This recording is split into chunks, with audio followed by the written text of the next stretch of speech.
Well, thank you all again for the opportunity to be up here and for showing up to listen. I think the pastor and Dalen and Eli'd get tired of hearing me talk if y'all didn't show up. They probably wouldn't let me up here no more. But if you wanted to turn to Daniel chapter 3, that's where we'll be back in today. And I never feel like I'm really ready to do this, so I'm trying a different way of building myself an outline, and we'll see how it works. But if you're here, which I think most of you are here last Sunday, you heard Dalen talk out of the same chapter, and we'll be back in there today. If I can find my spot. Now I feel like I got too much stuff up here, but anyway, Daniel chapter 3, starting in verse 19.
They made that stand. Nebuchadnezzar, that's where we basically picked up in 19, is Nebuchadnezzar is full of fury and against the three men, and commanded that the furnace should be heated 7 times more than it wont to be heated. And he commanded the most mighty men that were in his army to bind Shadrach, Meshach, and Abednego and cast them into the fiery furnace. So Dalen touched on it last week, and I feel like it's like we need to go back again. And one of my favorite verses out of this chapter is verse 18. But if not, be it known unto thee, O king, that we will not serve thy gods, nor worship the golden image which thou hast set up. So they made their stand and said, and they're talking about there that they could die, but if not, if God doesn't save them and deliver them, that they're still not going to bow down and worship this image. And he had called them, that he found that they weren't kneeling, and he called them up there, and he actually gave them a second chance to kneel and worship the image, and they still decided not to. And that's up in verse 15, starting in there, that he'd given them another chance. So 2 times they decided not to kneel and worship this image, and knowing that it might mean their death, that they still told the king, we're not going to kneel and worship this image. So then we pick up where we started reading in 19, and he's heated the furnace, and he's got them caught up, binded by his mighty men. And I found it interesting in that he called his mighty men, and he had them bound, and everything happened quickly. It talks about in verse 21, these men were bound in their coats, their hosen, and their hats, and their other garments, and were cast into the midst of the burning fiery furnace. So it talks about there that obviously they were caught up quickly and binded up, still in everything they're wearing. Nothing, like they're just snagged out from in front of the king by the mighty men and bound up. And any of the stuff that I was reading, whether it be in the quarterly or any of the other stuff I looked up, talked about mostly about Nebuchadnezzar's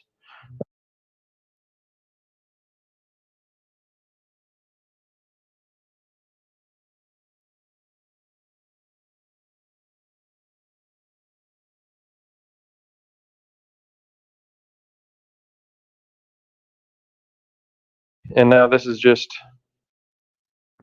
my way of thinking. I kind of think in that moment, Nebuchadnezzar knew these men, and they had been set aside and called into his court and been given high positions and had been set aside. And Nebuchadnezzar, being the king, and I would like to think that he pretty well knew what was going on in his kingdom. Maybe not everything, but he had seen God work in these men's lives, and where they were basically vegetarians for a while and wouldn't eat the meat and things like that. Had seen God work in these men's lives, and so he knew. I would like to. It doesn't say for a fact that he found out that they were doing that specifically for God, but the eunuch knew, and so it leads me to think that over time Nebuchadnezzar could have found that out and seen that these men were faithful to their God. Now, that might not have meant much to Nebuchadnezzar at the time because Nebuchadnezzar doesn't know their God, but he knows that they're faithful to their God and that their God has worked in their life.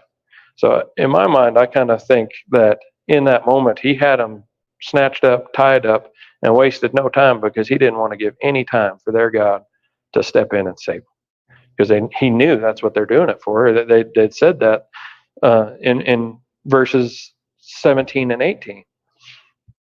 They're talking about serving their God.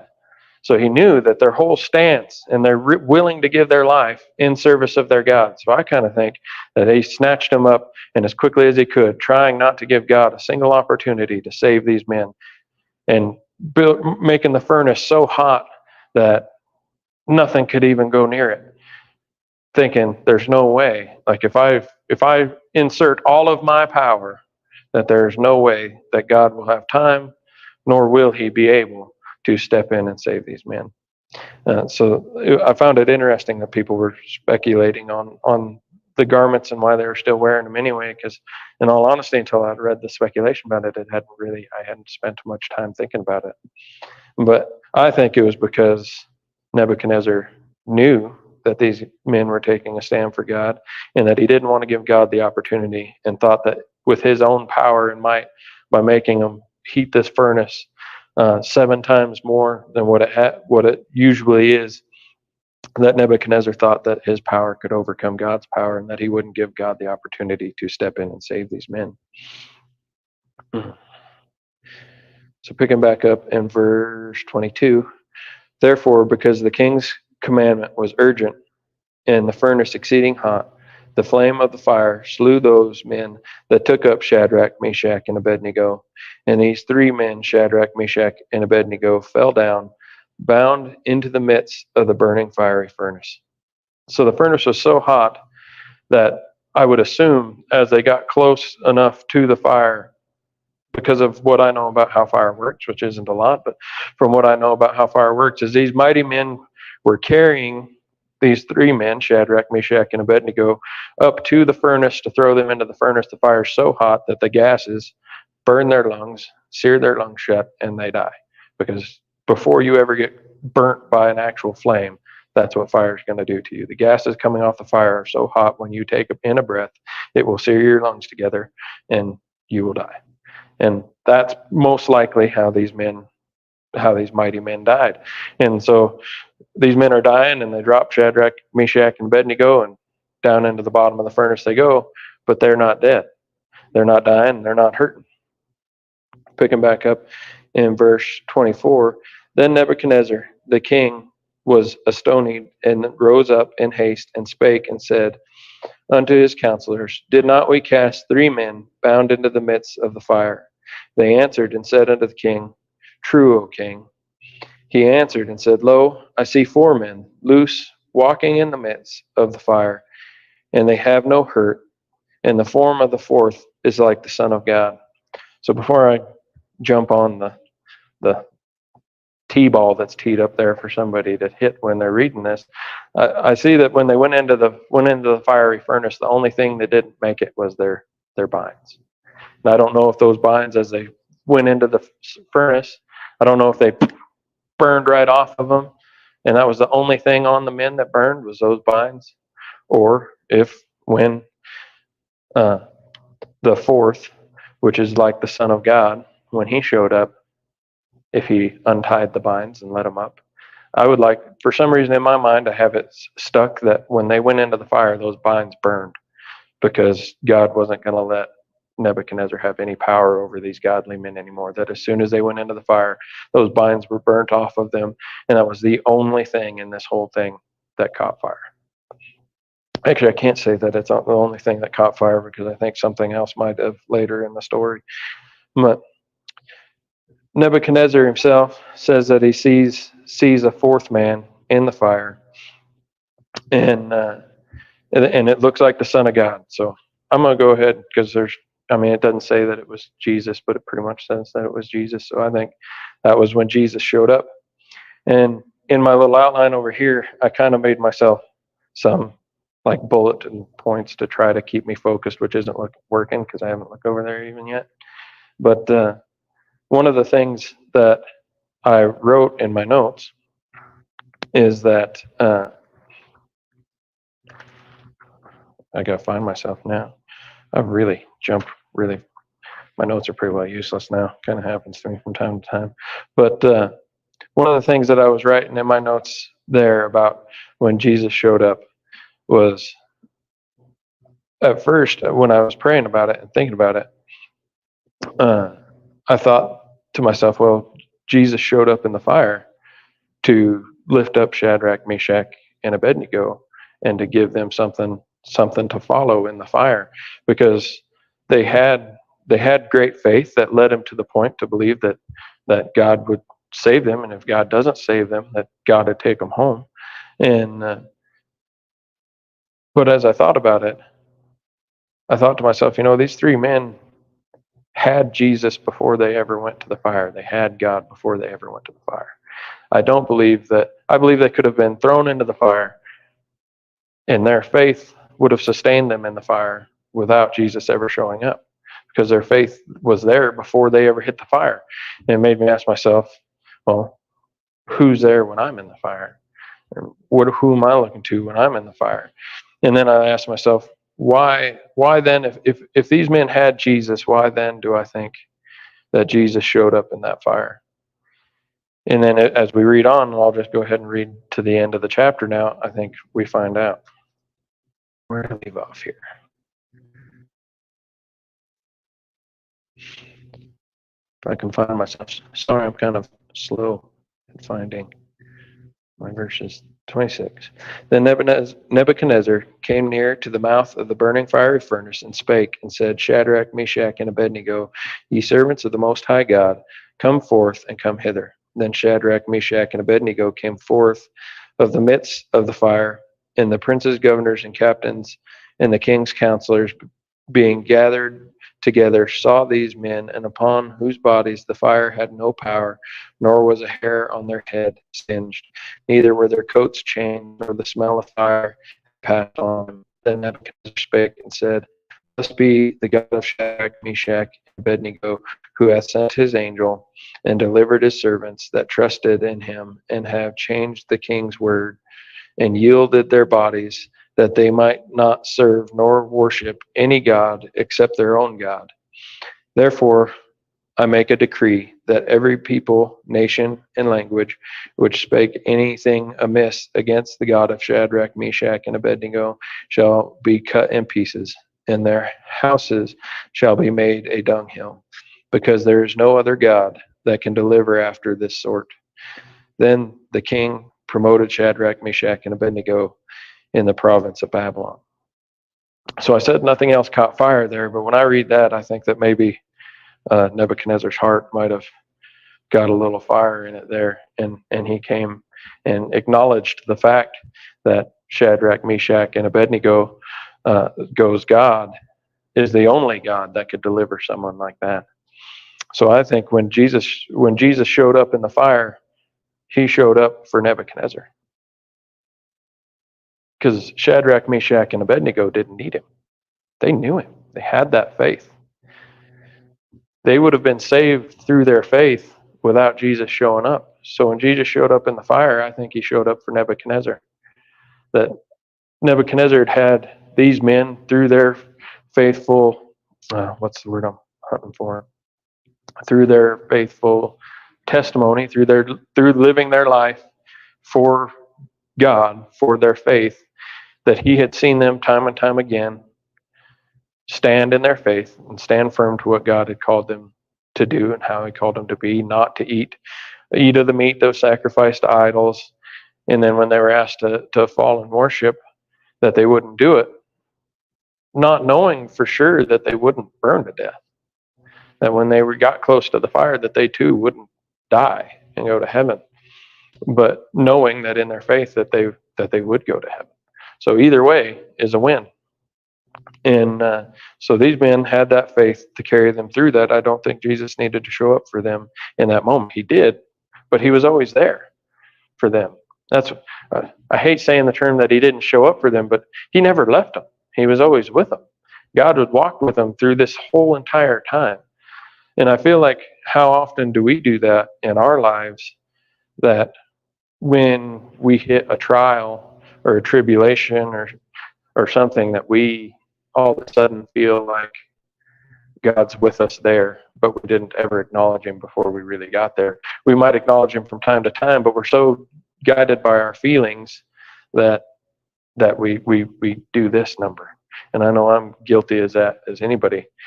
For about 2 weeks, and I was polishing my halo and stuff and feeling pretty good about myself, because I had like a 2-week stretch there where I really felt like I was as close to God as I had been in some time.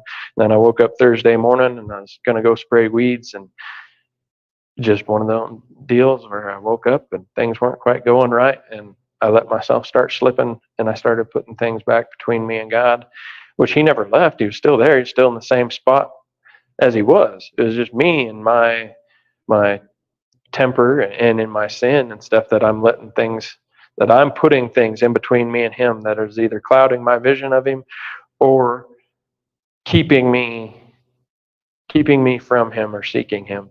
And I've talked before about like struggling with my language and things like that.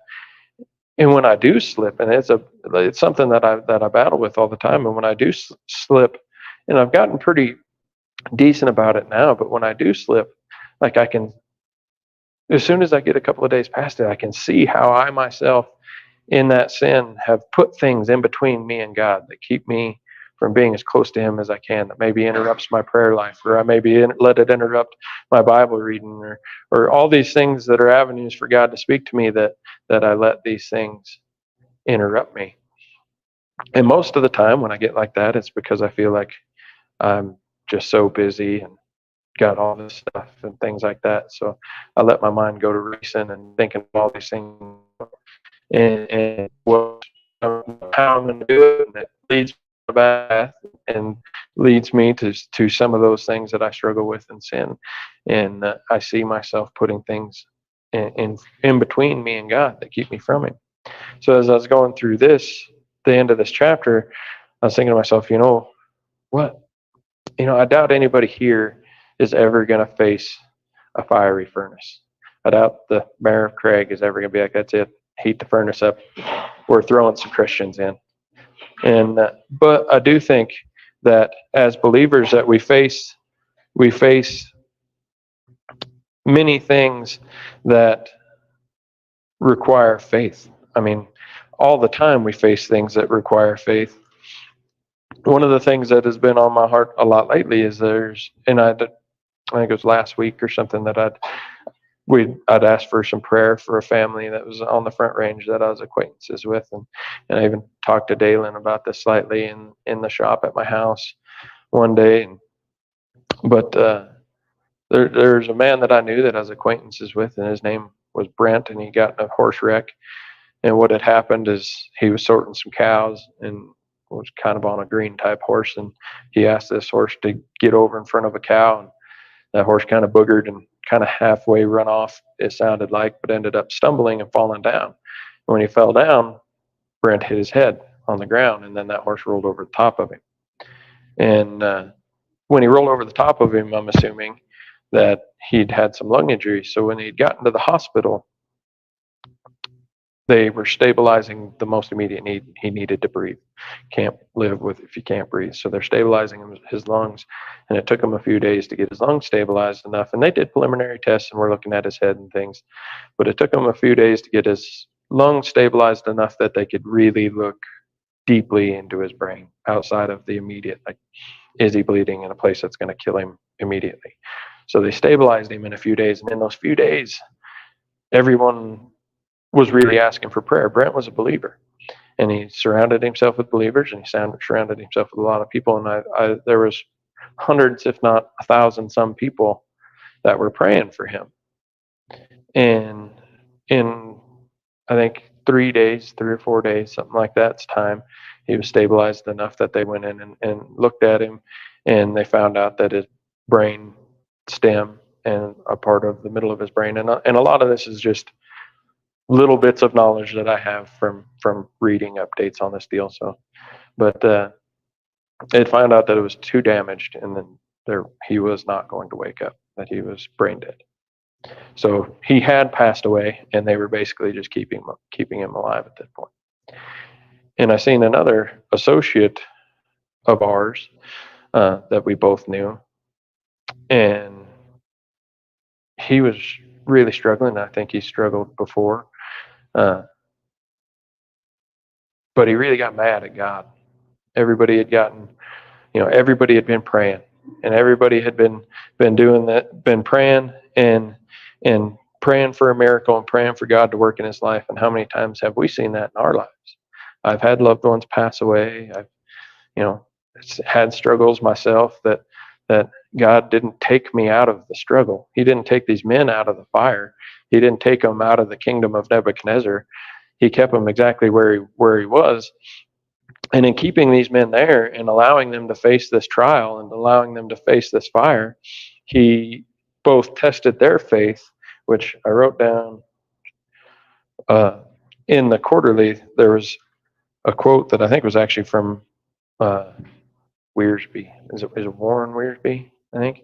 But it said, I wrote it down because I thought it was great. It says, the devil tempts us to destroy our faith, but God tests us to develop our faith, because a faith that can't be tested can't be trusted. So God allowed these men to go through this trial to test their faith, and in so doing, builds stronger faith for them. And so God does the same thing in our lives. And I wrote down Hebrews chapter 11, verse 6, which reads, but without faith it is impossible to please him. For he that cometh to God must believe that he is a rewarder of them that diligently seek him. So if we are diligently seeking God and we come to our trial and we're still going to be thrown in the furnace, how do we respond to that? Because he's not taking the furnace away from Shadrach, Meshach, and Abednego, and he's not us either. Now, that doesn't mean that God won't work in mighty, miraculous ways, but like in the case I was talking about before, where God didn't bring Brent back to life, how do we respond to that? And it led me to think, and I said this to Dalen, and sometimes I don't know what Dalen thinks of some of the stuff I say, but I said to him, I said, it really got me to thinking that the two greatest things that could happen to a Christian, that could happen to a believer, is the rapture or death. If we truly believe what's in our Bible and what we're taught, those are the two greatest things that could happen to us. Because we're either raptured home to heaven, or our time and struggle here on this earth is over and we get to go be in heaven. This isn't our home. Heaven's our home. So the two greatest things that could happen to us is the rapture or death. But do we really live that way? I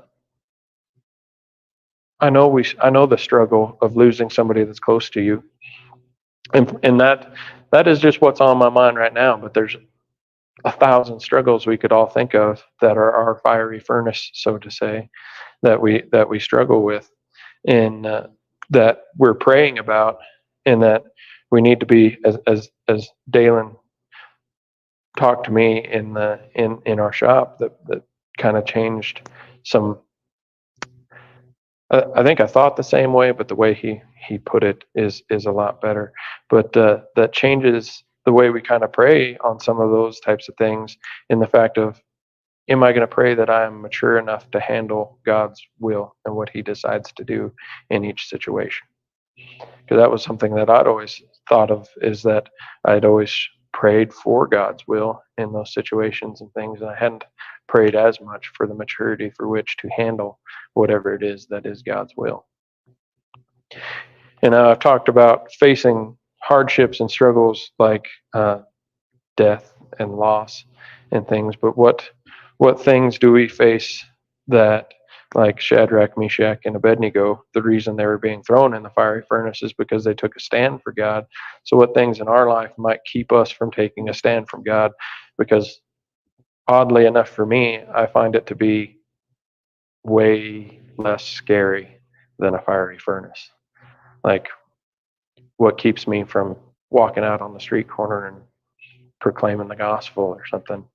Half the time it's something as silly as, like, well, these people that I don't even really know might think I'm crazy. There's no thought or concept of, like, if I do this, the Mayor Craig's going to start throwing wood on the furnace, and he's going to come snatch me up and throw me in. It's generally stupid things that keep people from taking a stand for God. And then you see things like in verse 18, and that's constantly rolled around in my head since the first day I was leaning on the fence post and Dalen was talking to me about verse 18. But if not, what? But if not, that statement of faith, like, if God doesn't keep me from death here, I'm still not going to worship your God. I'm still not going to do these worldly things. And I think to myself, some of the things that I struggle with, like I've talked about my language and things like that. Like, am I willing to? Because one of the things I've come to realize in myself is that I'm not capable of making myself righteous. I'm not capable of living so rightly that I can live the sin out of my life. If that was the case, we wouldn't need Jesus.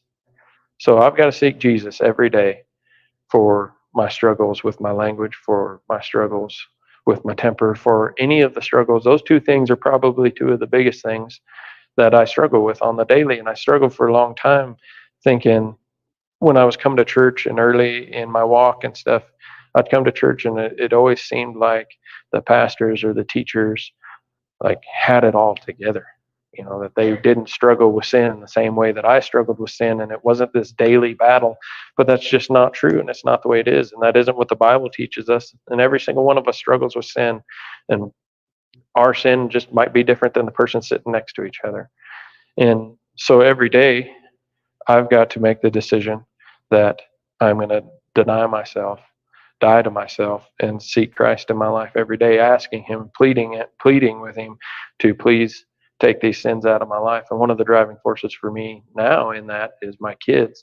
I would like to be a good enough man that my kids see Christ in me and want to live for Him, that they don't want to grow up in the same form and fashion that I did.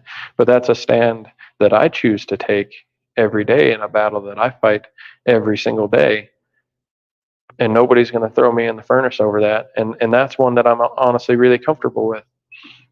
But I think to myself too, because I feel like God is working in my life and maybe calling me to something different. I'm not going to be bold enough to say what or things yet. But if I feel like God is calling me to something, what is going to keep me from making that stand? Because I'm not facing a fiery furnace. I'm just facing the world. The world has already been defeated. There's a devil out there and he's doing what he wants, but I know as long as I stay focused on God, I don't have to worry about it. I read the last chapter, we win. So what's keeping me from it? What is keeping me from making my stand? And it seems so anticlimactic to talk about, because you're reading such a powerful story that if you really read it and ponder on it, these men are facing literal death. They're literally got thrown into a fiery furnace. And when we face things where we're called by God to stand up for something, it's the smallest things that don't mean anything that keeps us from doing it. most of the time. And I think if we were all really honest with ourselves, we've probably got some things currently rolling around in our head that God's like, hey, did you hear what that big dummy in front of you said? And he went ahead and flicked loose some thought in your brain that's now rolling around, and you're thinking, you know, I've had this instance in my life where God gave me an opportunity to stand up for my faith, and I chose not to.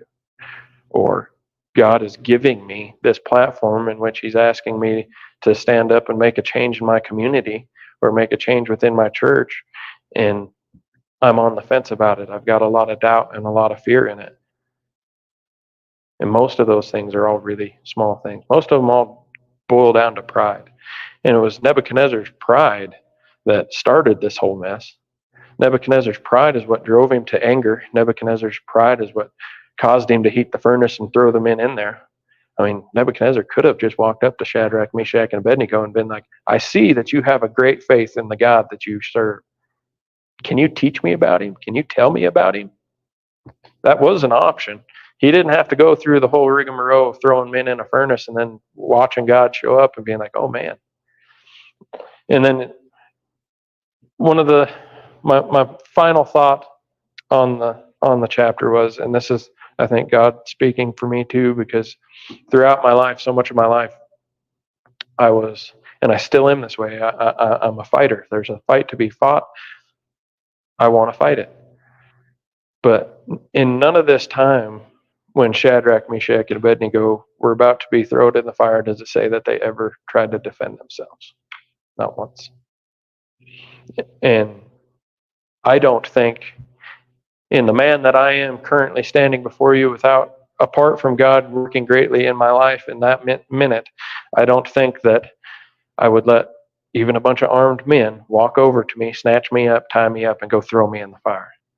Like, I've always had that great American thought of, well, I'd rather die fighting, than running. And I remember my dad saying one time, we were talking about something, and somebody's like, well, I'd run away. And my dad was like, well, if I ran away, I'd just die tired. So I'd rather die standing there fighting. So that kind of thought has always been embedded in my head.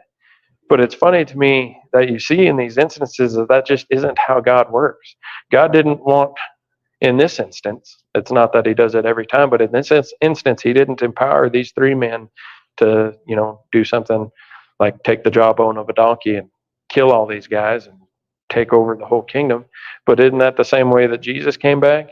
When Jesus came back, he didn't come back and cast out all the Romans and fight all these fights. Now, he was a mighty man. He went and flipped over money changing tables. And the entire time Jesus was here, he knew that he was going to have to suffer a death and a punishment that was going to be painful and that he was going to feel it. And the worst thing of all is that at the end of it, before it's all said and done, that God was going to turn his back on him because of the sin that Jesus took on him, and that he was going to have that moment of time apart from the Father. Like, that's a lot. And Jesus knew he was going to have to take that. And there's no amount of words and I wish I was a more elegant speaker or something, because there's no amount of words that I could say to talk about that hammers home the reality of what it is, apart from the Holy Spirit working on your heart right now. If the Holy Spirit's speaking to you, then you know that this will drive men to tears. And like, even me talking about it now makes me sit here and really focus on not trying to cry, thinking about what Christ did when he came back to us and what he knew he was going to face the entire time he was here. But he didn't empower these men to fight. He just gave them the faith to take what was going to come to them.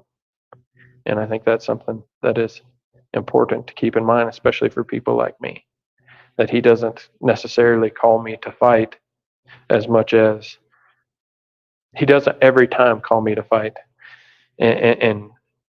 but to stand up faithfully and to do what needs told. The whole turning the other cheek thing is one of those ones that I can wrap my mind around, I guess, in thought, but in the reality of it, if Dalen gets up here and comes and slaps me, I'm gonna be real hard to just be like, go ahead and get this side now. If I'm being real, then that's just the way it is. But you see this, and you see what and how God prepared these men from the starts of the book of Daniel, how they were taken out of their homeland, they're brought in captivity, they faced their first struggles in the capture, that couldn't have been easy if God wouldn't have seen them through that part. And then they faced their next struggle in the fact that all they're given to eat when they were set aside was meat that had been sacrificed to idols and what have you, and they had to deny that. And then to subside off of vegetables, that's a big struggle. And they subside off the vegetables, and then they get to this point, and all that time God had been preparing them and giving them the faith that it took to face the fire. And then when he brought them out of the fire, I'm not sure what happens to Shadrach.